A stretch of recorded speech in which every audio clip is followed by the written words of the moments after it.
You know what's great about YouTube is that occasionally you stumble on things that you never knew existed. For me, it's videos of musicians, performances that I didn't know were out there. What we're going to watch today is something that has been on YouTube for about 10 years, and I just discovered it the other day, and I wanted to make a video about it. In today's video, we're going to learn who this player is.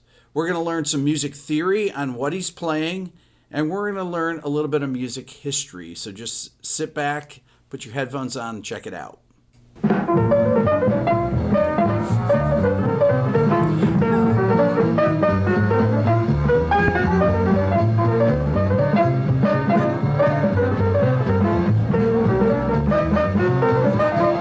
This is Bud Powell.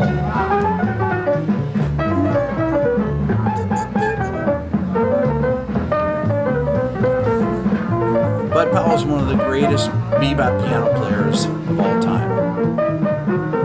Here's a solo.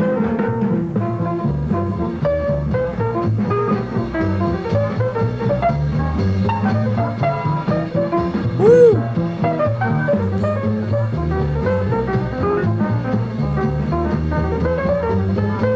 Bridge.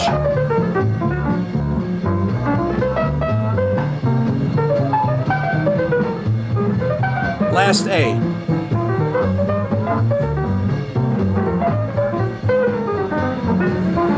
Beginning of the form.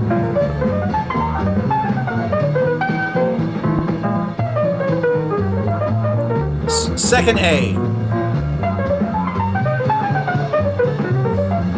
Woo!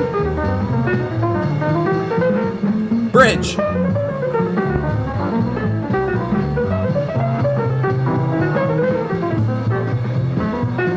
Last A.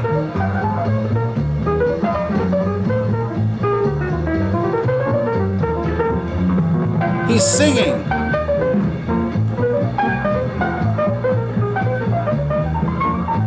Woo!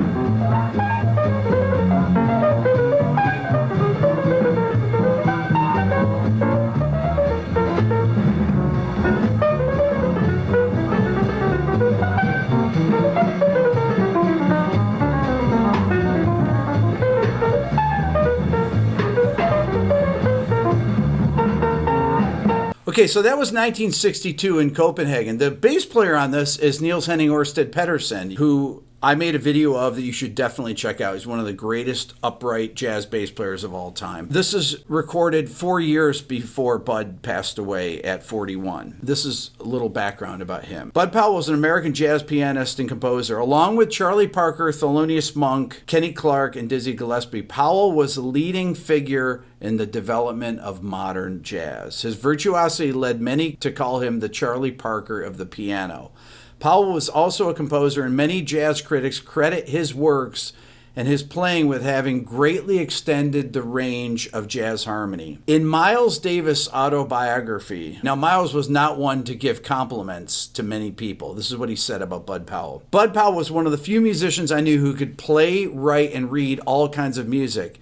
Bud was a genius piano player, best there was of all the bebop pianists. Here are some of the people that Bud Powell influenced: Horace Silver, Wynton Kelly, Andre Previn, McCoy Tyner, Cedar Walton, Chick Corea, Bill Evans. Bill Evans described Powell as his single greatest influence. Herbie Hancock said of Bud, "He was the foundation out of which stemmed the whole edifice of modern jazz piano." Don Cherry, this is my favorite quote, I remember this quote from years ago, said, "Bud could play the same thing differently every time." I mean, that is just genius. Here's what Elvin Jones said about Bud. His ideas about modern music were revolutionary. There were very few pianists, even now, who have approached the level of proficiency which Bud Powell attained and consistently maintained. He's one of the masters.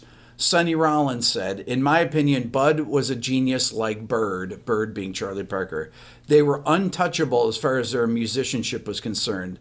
They could do no wrong in anything they did." Let me talk about what he's playing. This is a tune called Anthropology by Charlie Parker. And the chord progression from that we call in modern jazz rhythm changes. Rhythm changes is one of the most common vehicles for improvisation, this chord progression. The form is 32 bars, it's AABA. There are many tunes written over this chord progression. Now, the chord progression is from the song I Got Rhythm by George Gershwin, which was written in 1930. And the reason the jazz players wrote over this chord progression their own songs is so that they wouldn't have to pay royalties. They love the chord progression for improvising over it. So instead of playing the melody that I Got Rhythm, they just wrote their own melodies over it. And there are so many great rhythm changes songs. But why do jazz musicians like to play over rhythm changes? Well, I used to say rhythm changes is one of the things that differentiates a fusion player from a bebop player. Bebop players can play really well over rhythm changes. One of the reasons it's so difficult is how fast the chords change. You saw them going by underneath when Bud was playing, and it's a fast progression, right?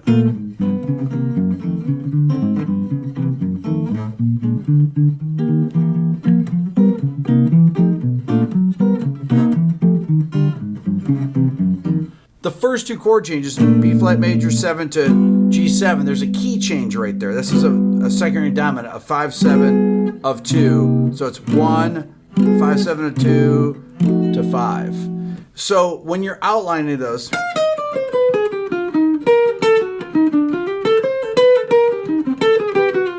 let me play slowly over the chord progression, and I'll call out the chords as I'm improvising. 3, 4, B flat, G7, C minor, F7, B flat or D minor, G7, C, F7, B flat 7, E flat major, E flat minor, G, C.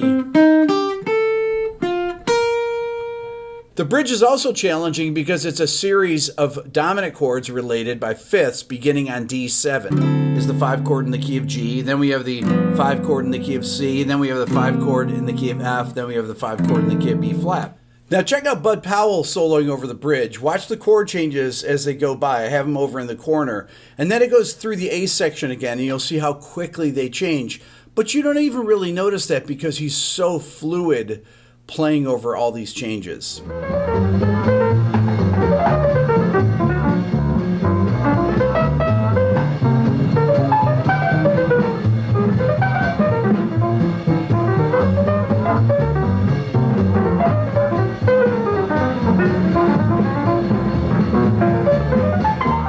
If you want to learn how to improvise over rhythm changes, I have a whole chapter in my Beato Book Interactive about it. It'll show you how to navigate through these chord changes fluidly. Leave a comment. Let me know what you think. If you haven't subscribed to the channel, hit the subscribe button. Thanks for watching.